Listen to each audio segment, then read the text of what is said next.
ang tayong lahat. Si Jesu Kristo'y nabuhay, nanalig sa kamatayan. Alleluia, Alleluia. Panginoon ang naghihirang sa tinubos niyang bayan. Nagpupuring mga hirap, masayang nagdiriwang. Magalak tayong lahat, si Jesu Kristo'y nabuhay, nanahig sa kamatayan. Alleluia, Alleluia. Sa ngalan ng Ama at ng Anak at ng Espiritu Santo, Amen. ang pagpapala ng ating Panginoong Hesukristo, ang pag-ibig ng Diyos Ama, at ang pagkikipagkaisa ng Espiritu Santo, naway sumainyong lahat. At sumairin. Panginoong Jesus, Ikaw po ang aming lakas at kagalingan. Panginoon, kaawaan mo kami. Panginoon, kaawaan mo kami. Panginoong Jesus, Ikaw po ang aming karunungan at katotohanan. Kristo, kaawaan mo kami. Kristo, kaawaan mo kami. Panginoong Jesus, Ikaw po ang aming pag-asa at buhay. Panginoon, kaawaan mo kami. Panginoon, kaawaan mo kami. Kaawaan tayo ng makapangyarihang Diyos, patawarin tayo sa ating mga kasalanan at patnubayan tayo sa buhay na walang hanggan. Amen. Manalangin tayo. Ama naming makapangyarihan, ginagawa mong kami magkaisa ng kalooban. Ipagkaloob mong ang iyong mga utos ay aming mahalin. Ang iyong mga pangako ay hangarin naming tanggapin upang sa anumang pagbabago sa paligid namin, manatiling matatag ang aming loobin sa tunay na kasiyahang matatagpuan sa iyong piling. Sa pamamagitan ni Hesukristo, kasama ng Espiritu Santo, magpasawalang hanggan. Amen. Magsiupo muna po ang lahat. Pagbasa mula sa mga gawa ng mga apostol. Noong mga araw na yon, may mga Hudyong dumating doon mula sa Antioquia at Iconio. Sinulsulan nila ang mga tao laban kay Pablo at kanilang binato siya. Pagkatapos, kinaladkad siya sa labas ng bayan sa pag-aakalang patay na. Subalit ng paligiran siya ng mga alagad, nagtindig si Pablo at pumasok sa lungsod.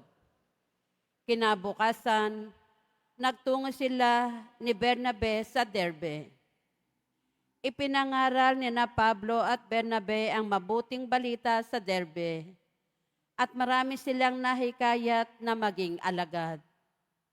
Pagkatapos, nagbalik sila sa Listra, sa Iconio, at sa Antioquia ng Pisidia. Pinatatag nila ang kalooban ng mga alagad at pinagpayuhan na manatiling tapat sa pananampalataya. Magdaranas muna tayo ng maraming kapighatian bago makapasok sa kaharian ng Diyos. Turo nila sa kanila. Sa bawat simbahan nila, sa bawat simbahan, humirang sila ng matatandang mamamahala at matapos manalangin,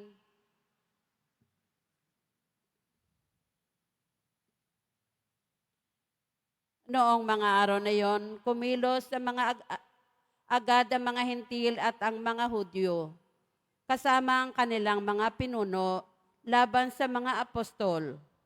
Binalak nilang lapastanganin at batuhin sila. Subalit na malaman ito ng mga apostol, sila'y tumakas patungo sa Listra at Derbe, mga lungsod ng Lycaonia, at sa lupaing nasa palibot.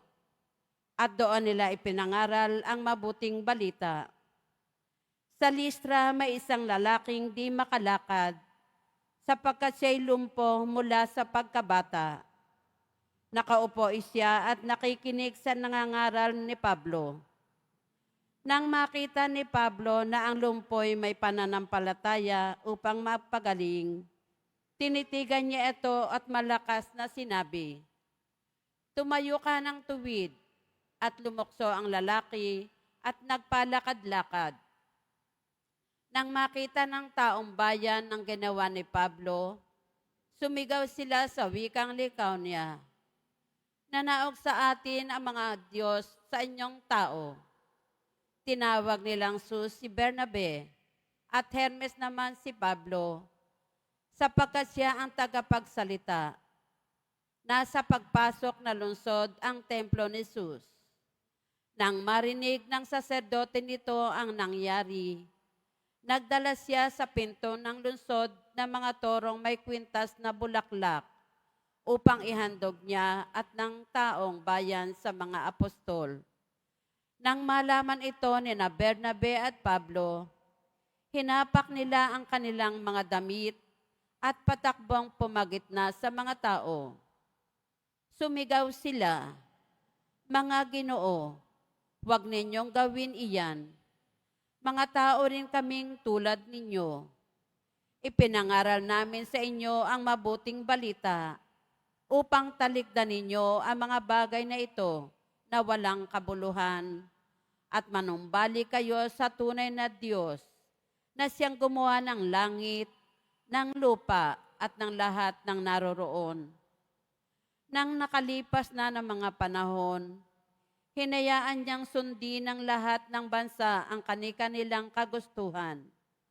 Gayunmay nagbigay siya ng sapat na katibayan upang makilala ninyo siya sa pamamagitan ng kabutihang ginagawa niya sa inyo.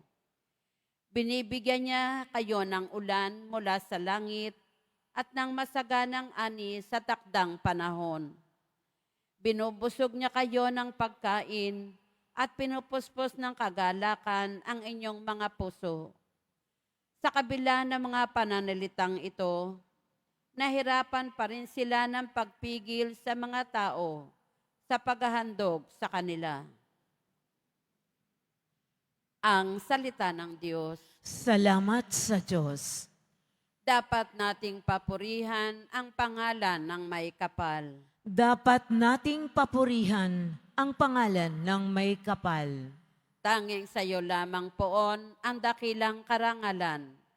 Hindi namin maaangkin pagkat ito'y iyo lamang. Dahilan sa ikay tapat at wagas ang pagmamahal. Ganito ang laging tanong sa amin na mga bansa. Nasaan ba ang inyong Diyos, ang palaging winiwika? Dapat nating papurihan ang pangalan ng may kapal. Ang Diyos namin nasa langit, naroon ang Diyos namin. At ang kanyang ginagawa ay kung ano ang ibigin. Ginawa sa gintot pilak ang kanilang mga Diyos. Sa kanila ay mga kamay nitong tao ang nag-ayos. Dapat nating papurihan ang pangalan ng may kapal. Pagpalain sana kayo, pagpalain kayong lubos. Pagpalain ng lumika ng langit at sansinukob. Panginoon ang may-ari ng buong sangkalangitan. Samantalang ang daigdig ay sa Diyos ibinigay. Dapat nating papurihan ang pangalan ng may kapal. Tumayo na po ang lahat.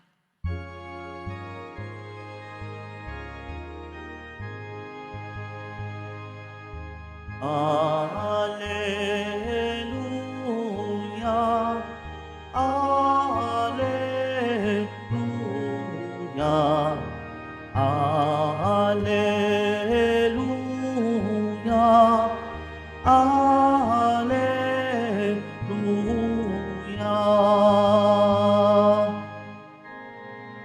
Espiritu'y magtuturo ng aral aral at pagkukuro ni Jesus na ating guro. Alleluia, Alleluia, Alleluia, Alleluia.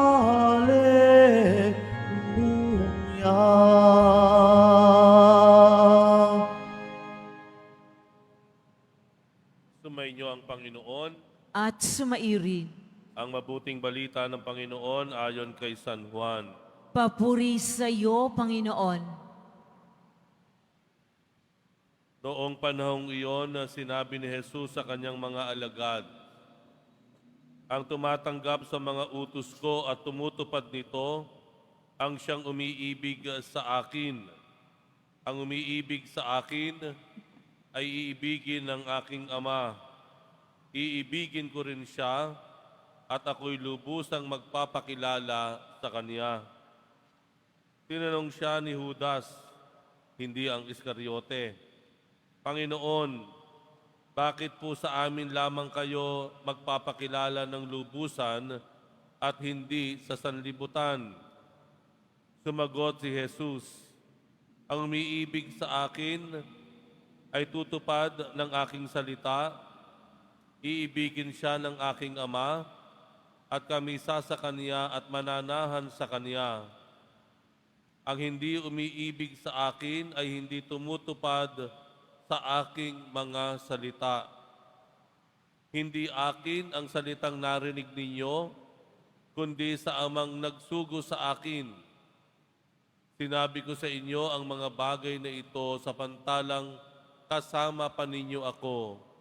Ngunit ang patnubay, ang Espiritu Santo na susuguin ng Ama sa pangalan ko, ang siyang magtuturo sa inyo ng lahat ng bagay at magpapaalala ng lahat ng sinabi ko sa inyo.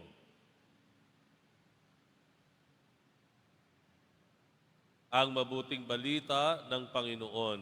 Pinupuri ka namin, Panginoong Heso Kristo. Magsiupo ang lahat. Pilit kong binabalikan kung kailan ako natutong sumunod. Kailan nga ba ako unang sumunod o natutong sumunod sa aking magulang? At palagay ko po, sasang-ayon kayo sa akin na marahil natuto tayong sumunod sa ating mga magulang nung bata pa tayo, nung tayo ay natakot mapalo. Yung bang mapapalo ka ng tsinelas o kaya ng wales,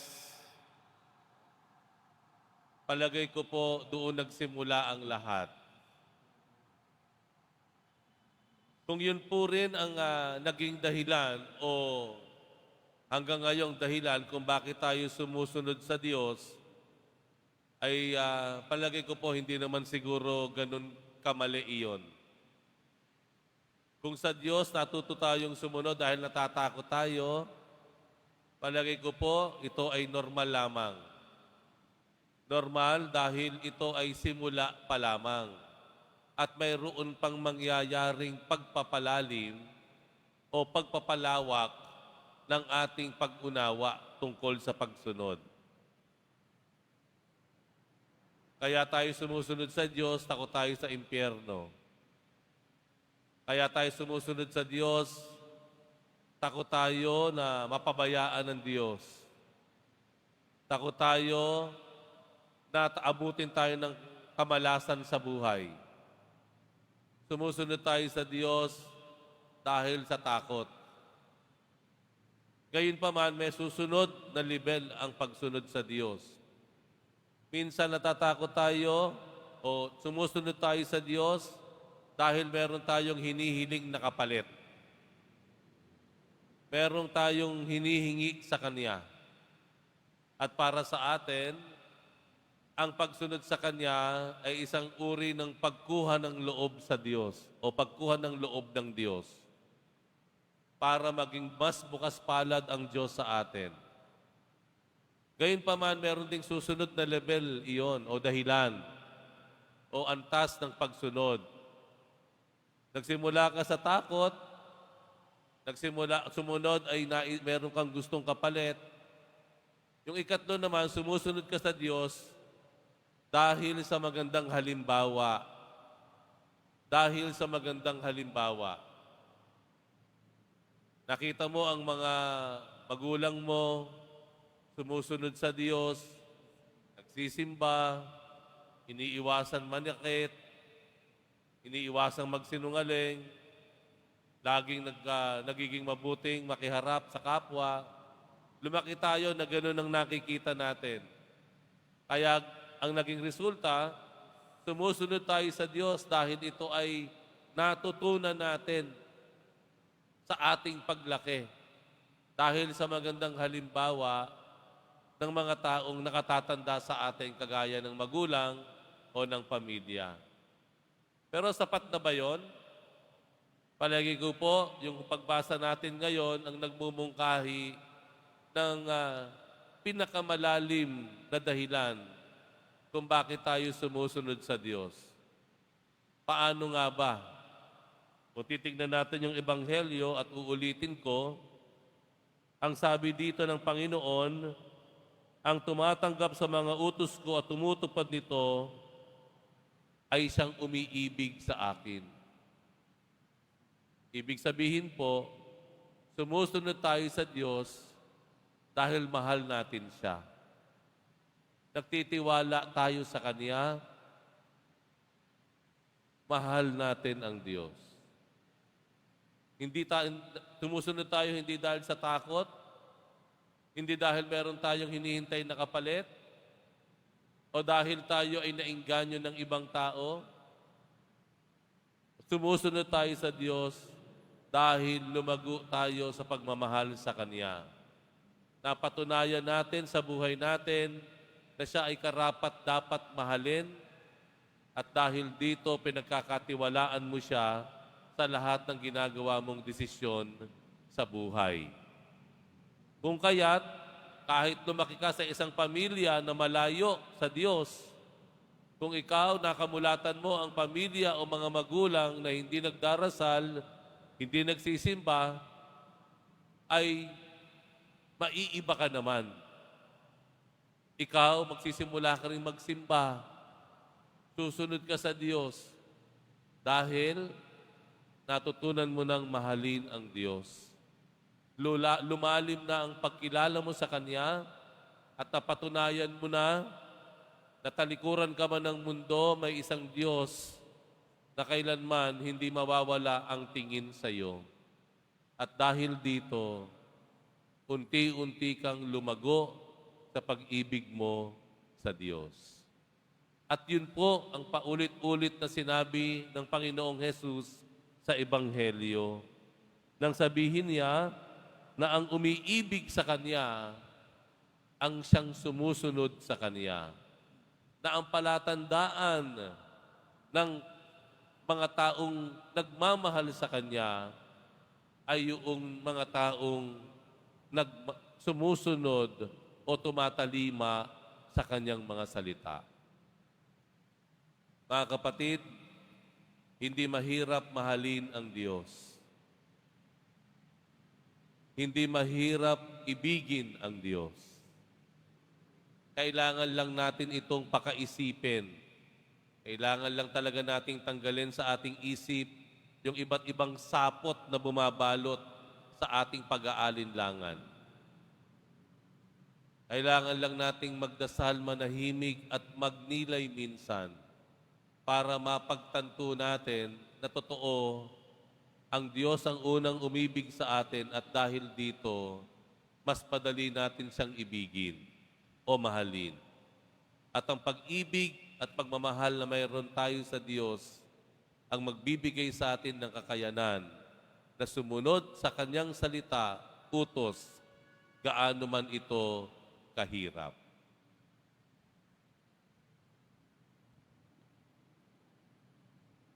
Tumayo na po ang lahat.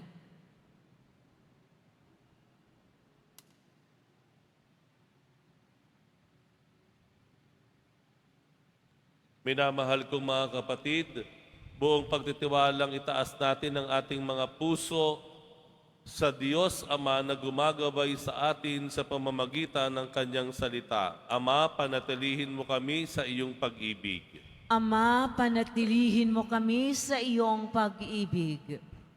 Ang simbahan, naway isabuhay ang diwa ng Ebanghelyo at isagawa ang kalooban ng Diyos sa kanyang pagtilingkod.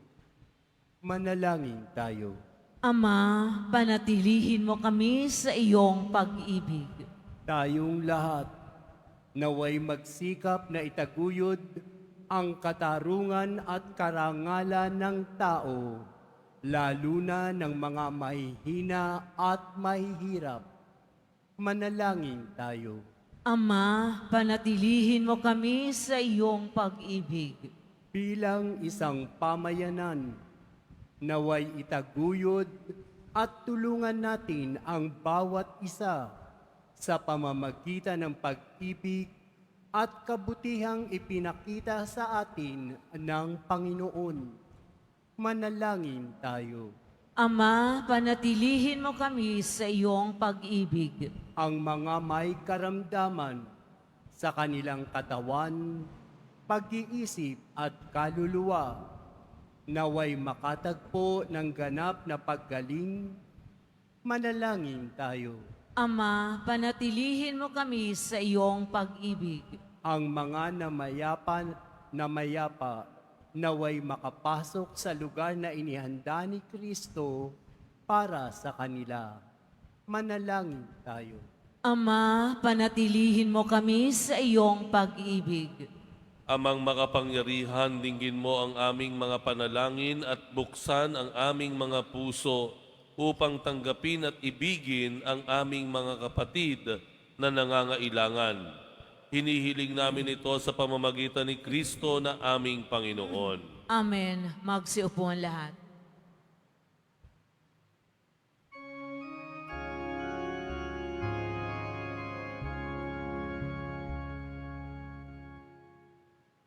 Alleluia. Alleluia. Alleluia. Alleluia. Alleluia. Ang lupa'y nayanig, ito rin ay tumahimik, nang ang poon ay tumindig bilang hukom natin. Alleluia. Alleluia.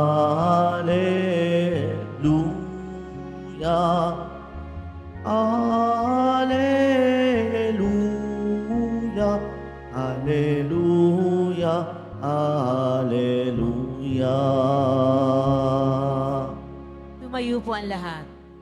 Manalangin kayo mga kapatid upang ang paghahain natin ay kalugdan ng Diyos amang makapangyarihan. Tanggapin nawa ng Panginoon itong paghahain sa iyong mga kamay sa kapurihan niya at karangalan sa ating kapakinabangan at sa buong sambayanan niyang banal. Ama naming lumikha, paakyatin mo sa iyong piling sa kalangitan ang aming mga panalangin kalakip ng haing mga alay upang ang mga pinagindapat mong gawing dalisay ay maging marapat na makasalo sa piging ng iyong pagmamahal. Sa pamamagitan ni Hesukristo kasama ng Espiritu Santo, magpasawalang hanggan. Amen. Sumainyo ang Panginoon. At sumairi. Itaas sa Diyos ang inyong puso at diwa. Itinaas na namin sa Panginoon. Pasalamatan natin ang Panginoong ating Diyos. Marapat na siya ay pasalamatan. Ama naming makapangyarihan, tunay ngang marapat na ikaw ay aming pasalamatan ngayong ipinagdiriwang ang paghahain ng Mesiyas, ang maamong tupa na tumubos sa aming lahat. Naghahaing walang humpay ang anak mong minamahal upang magkasalo-salo ang tanan sa piging ng iyong buhay. Hindi na mamamatay ang inihain sa krus. Ang sa krus ipinako ay buhay lagi bilang handog. Kaya kaisa ng mga anghel na nagsisiawit ng papuri sa iyo nang walang humpay sa kalangitan, kami nagbubuni sa iyong kadakilaan. Santo, Santo, Santo, Panginoong Diyos ng mga hukbo, napupunaw ang langit at lupa ng kadakilaan mo, o sana sa kaitaasan. Pinagpala ang naparirito sa ngalan ng Panginoon, o sana sa kaitaasan. Lumuhod po tayo. Ama naming banal, ikaw ang bukal ng tanang kabanalan, kaya't sa pamamagitan ng iyong Espiritu, gawin mong banal ang kaloob na ito, upang para sa amin ay maging katawan at dugo ng aming Panginoong Hesukristo. Bago niya pinagtiis ang kusang loob na maging handog, hinawakan niya ang tinapay, pinasalamatan kaniya, pinaghati-hati niya yon, iniabot sa kanyang mga alagad at sinabi, "Tanggapin ninyong lahat ito at kanin ito ang aking katawan na ihahandog para sa inyo."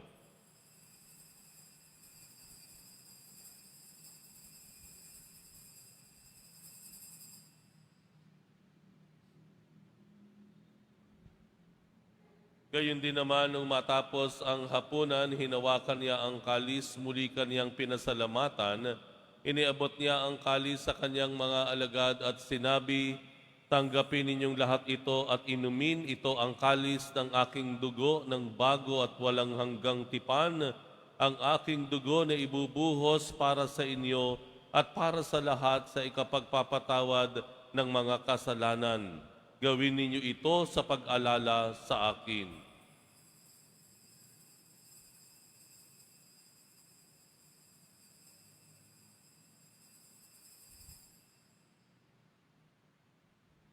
Tumayo na po ang lahat.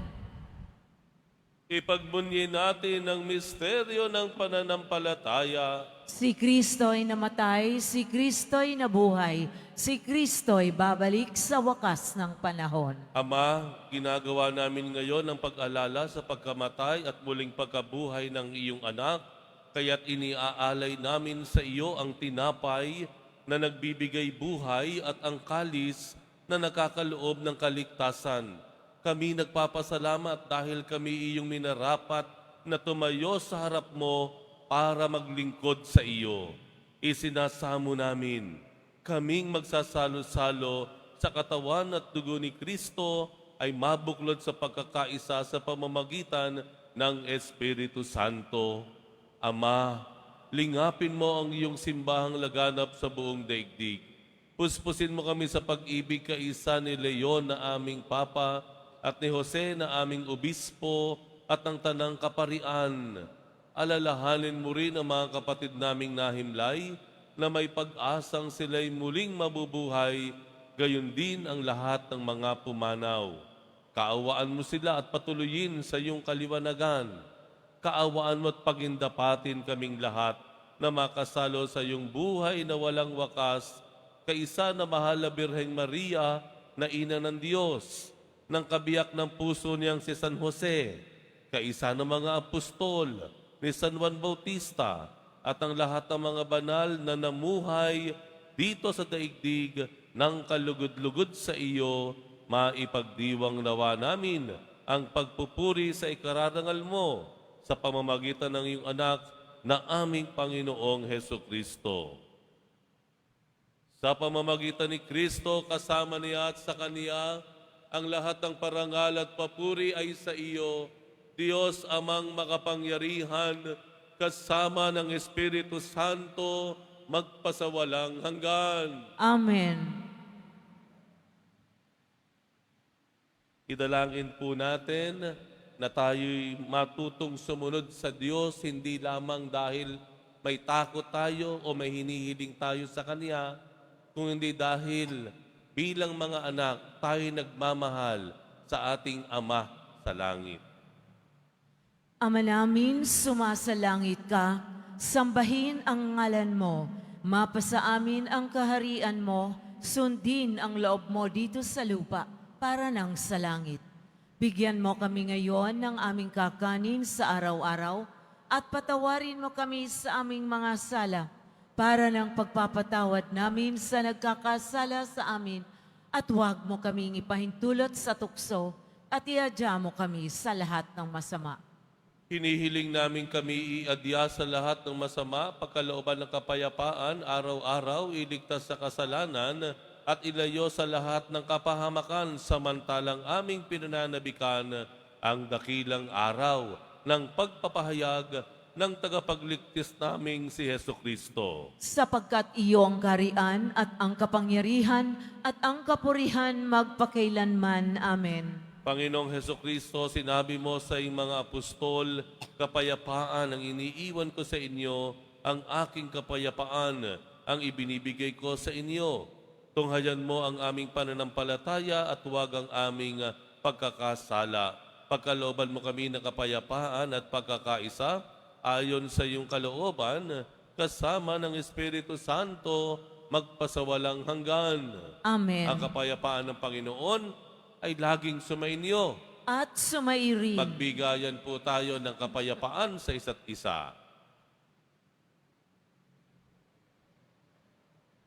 Kordero ng Diyos na nag-aalis ng mga kasalanan ng sanlibutan, maawa ka sa amin. Kordero ng Diyos na nag-aalis ng mga kasalanan ng sanlibutan, maawa ka sa amin. Kordero ng Diyos na nag-aalis ng mga kasalanan ng sanlibutan, ipagkaloob mo sa amin ang kapayapaan. Magsiluhod po tayo.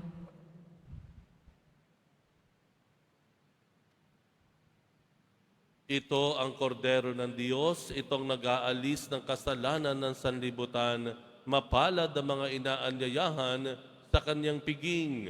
Panginoon, hindi ako karapat-dapat na magpatuloy sa iyo, ngunit sa isang salita mo lamang ay gagaling na ako.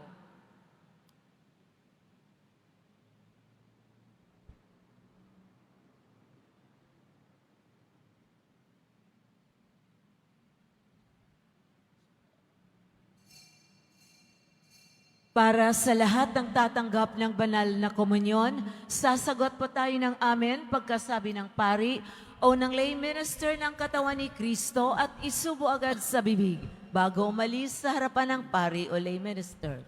Sumunod po tayo.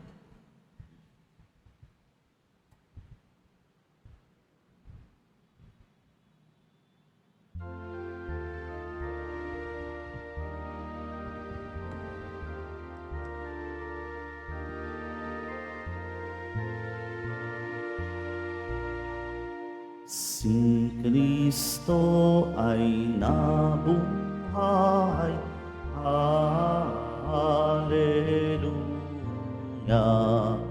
Lubos nang nagtagumpay, Hallelujah. Sa lahat niyang kalaban, Hallelujah. Magalak at magdiwang, Hallelujah.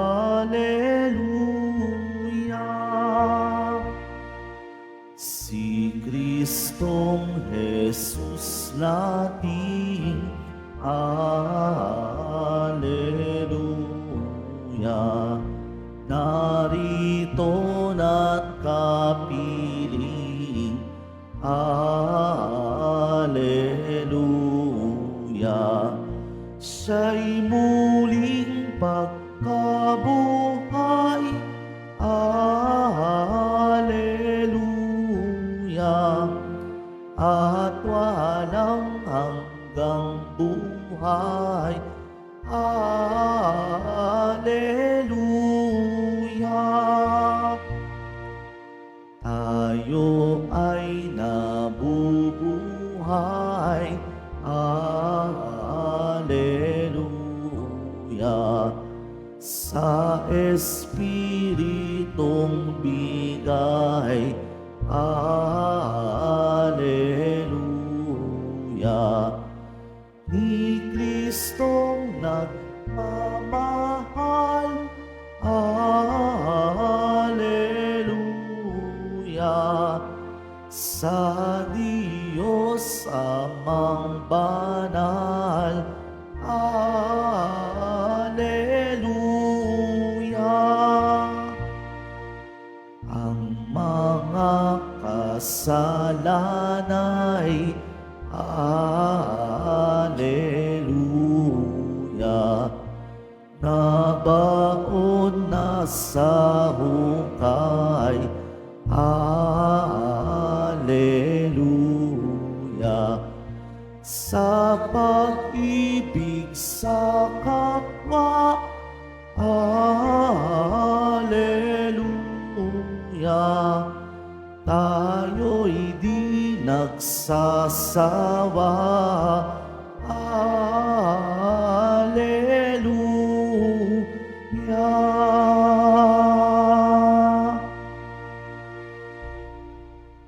Mga kadeboto, mabibili pa rin po sa ating parish office ang Nazareno Images, Nazareno Medallion, at ang Nazareno Novena and Prayer Booklet in English or Tagalog. Pagkatapos ng misa, wiwisikan po ang lahat ng banal na tubig. Pinakikiusapan ang lahat na manatili lamang muna sa inyong mga lugar. Sa Quezon Boulevard o sa Plaza San Juan lamang ang labasan ng lahat. Sumunod po tayo. Maraming salamat po sa inyong pagdalaw at pagsisimba sa Basilica Menor at Pambansang Dambana ni Jesus Nazareno. Tumayo na po ang lahat. Manalangin tayo. Ama naming mapagmahal, kaming pinapagsalo mo sa pagkabuhay ng iyong anak, ay papakinabangin mong lagi sa kanyang lakas bilang bungang masagana ng dulot mong pagliligtas. Sa pamamagitan niya, kasama ng Espiritu Santo, magpasawalang hanggan. Amen. Sumainyo ang Panginoon. At sumairin. Mahal na poong Jesus Nazareno, inihayag mo sa pamamagitan ng krus ang walang maliw na pag-ibig ng Diyos sa sangkatauhan. Pakinggan mo ang kahilingan lalo na para sa mga nangangailangan ng iyong tulong at awa. Makamtan nawa namin ang iyong kasagutan na may utang na loob na tinatanaw. Basbasan din po ninyo itong mga imahen at dasalan upang lalo kaming manalangin at magtiwala. Sa pamamagitan ng bendisyon na ito, naway lalo kaming maging mapaglingkod, masunurin, at tapat sa iyo na aming malawalhating Panginoon, magpasawalang hanggan. Amen. At pagpalain kayong lahat ng makapangyarihang Diyos, Ama at Anak, at Espiritu Santo. Amen. Humayo kayo sa kapayapaan upang ang Diyos at ang kanyang bayan ay mahalin at paglingkuran. Salamat sa Diyos.